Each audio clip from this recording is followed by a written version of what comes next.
شعبان المعظم کے بارے میں کویشچن ہوا تھا کہ جو ہم 15ویں شب میں عبادت کرتے ہیں، جاگتے ہیں، لوگ مساجد کے اندر آتے ہیں، اس کی شرعی حیثیت کیا ہے اور کیا یہ کوئی احادیث سے ثابت ہے اس کی فضیلت وغیرہ؟ دیکھیں، بالکل نبی کریم صلی اللہ علیہ وسلم نے اس رات میں قیام کا ارشاد فرمایا اور اس کی برکات کو بھی ظاہر کیا ہے۔ یہ دو حدیثیں میں آپ کی خدمت میں ذکر کرتا ہوں۔ پہلی ترمذی کی ہے، ترمذی ہے 739 حدیث پاک، اور ابن ماجہ میں 1399 نمبر حدیث پاک ہے۔ سیدہ عائشہ صدیقہ رضی اللہ تعالی عنہا اس کی راویہ ہیں، کہتی ہیں کہ ایک رات نبی کریم صلی اللہ علیہ وسلم کو میں نے اپنے پڑوس سے غائب پایا، یعنی آپ کی باری تھی، سرکار آپ کے حجرے میں تھے لیکن آپ کی آنکھ کھلی تو سرکار نہیں تھے۔ تو کہتی ہے میں تحقیق حال کے لیے باہر نکلی تو میں نے آپ کو جنت البقیع کے قبرستان میں پایا۔ تو سرکار نے مجھے دیکھ کے فرمایا کہ اے عائشہ، کہ آپ اس بات کا خوف رکھتی ہیں کہ اللہ تبارک و تعالیٰ یا اس کے رسول آپ کے حق میں کوتاہی کریں گے، یعنی کہ آپ نے ایسا گمان کیا کہ میں کسی اور زوجہ کے پاس چلا جاؤں گا؟ تو سیدہ عائشہ نے بالکل واضح اور صاف اپنی گزارش کی کہ یا رسول اللہ، بے شک میں نے گمان کیا تھا کہ شاید آپ اپنی دیگر ازواج کے پاس تشریف لے گئے ہیں، یعنی اس غیرت نے مجھے ادھر تحقیق کے لیے باہر آنے پہ مجبور کیا۔ تو نبی کریم صلی اللہ علیہ وسلم نے فرمایا کہ بے شک اللہ تعالیٰ ان اللہ ینزل لیلۃ النصف من شعبان الی السماء الدنیا، کہ بے شک اللہ تعالیٰ 15ویں شعبان کو یا شعبان کی نصف شعبان کی رات کو اپنی شان کے لائق آسمان دنیا پر نزول فرماتا ہے۔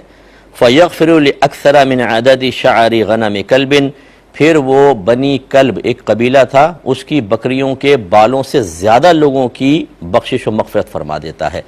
اس کا مطلب ہے کہ یہ رات بڑی افضل اور مبارک رات ہے۔ اور اسی طریقے سے دوسری حدیث میں جس کے راوی حضرت مولا علی رضی اللہ تعالی عنہ ہیں، یہ کہتے ہیں کہ نبی کریم صلی اللہ علیہ وسلم نے ارشاد فرمایا، یہ سنن ابن ماجہ کی 1388 نمبر حدیث پاک ہے کہ سرکار فرماتے ہیں اذا کانت لیلۃ النصف من شعبان، کہ جب شعبان نصف شعبان کی رات ہوتی ہے، فقوموا لیلہا، تو اے لوگو تم اس کے رات میں قیام کرو، وصوموا نہارہا، اور اس کے دن میں روزہ رکھو، یعنی اگلے دن۔ اور یہ دونوں استحبابی حکم ہے کہ وجوبی نہیں ہے، عبادت کرو، اگلے دن روزہ رکھو۔ فَإِنَّ اللَّهَ يَنزِلُ فِيهَا لِغُرُوبِ الشَّمْسِ إِلَى سَمَاءِ الدُّنْيَا، کیونکہ اللہ تعالیٰ غروب شمس کے بعد اس رات میں آسمان دنیا پر اپنے شان کے لائق نزول فرماتا ہے۔ فَيَقُولُ، پھر اللہ تعالیٰ فرماتا ہے کہ أَلَا مِن مُسْتَغْفِرٍ لِي، کیا کوئی مجھ سے مغفرت طلب کرنے والا ہے؟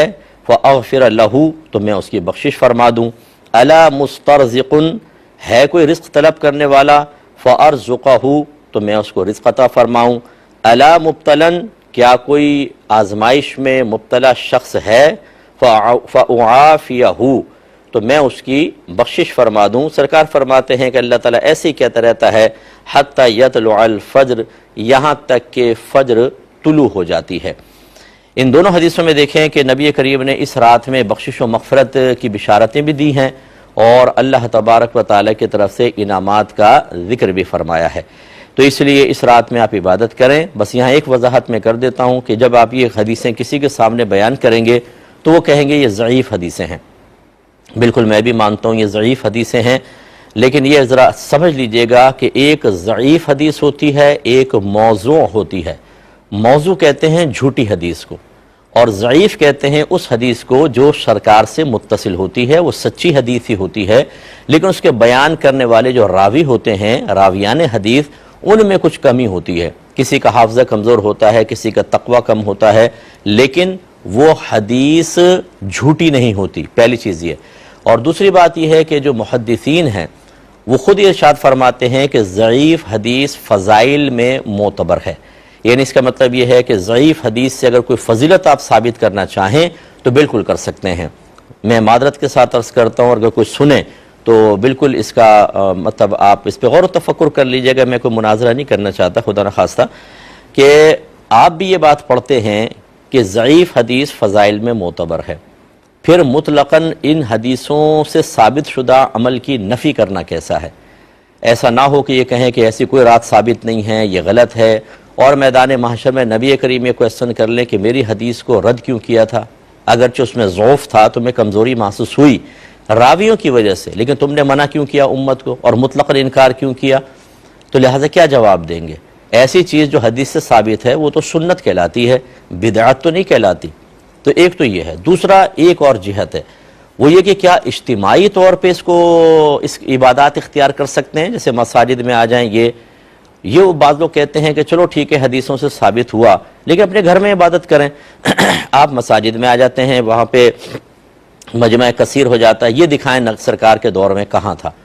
پہلی بات تو یہ کہ جب نبی کریم صلی اللہ علیہ وسلم کسی چیز کی فضیلت ذکر فرمائے، میں دائرہ ادب میں رہ کے کویسچن کرتا ہوں، تو کیا وہ یہ کہتے ہیں کہ اجتماع نہ کرنا بلکہ سنگل کرنا؟ بس کہاں لکھا ہے؟ نبی کریم نے تو نہیں فرمایا۔ جب ایک ترغیب دے دی تو وہ اجتماعی طور پہ کریں، انفرادی طور پہ کریں، یا مسجد میں کریں، گھر میں کریں، ہر چیز ہر طریقے سے مطلقاً ان فضیلتوں کو حاصل کرنے کی اجازت اس میں پوشیدہ ہوتی ہے۔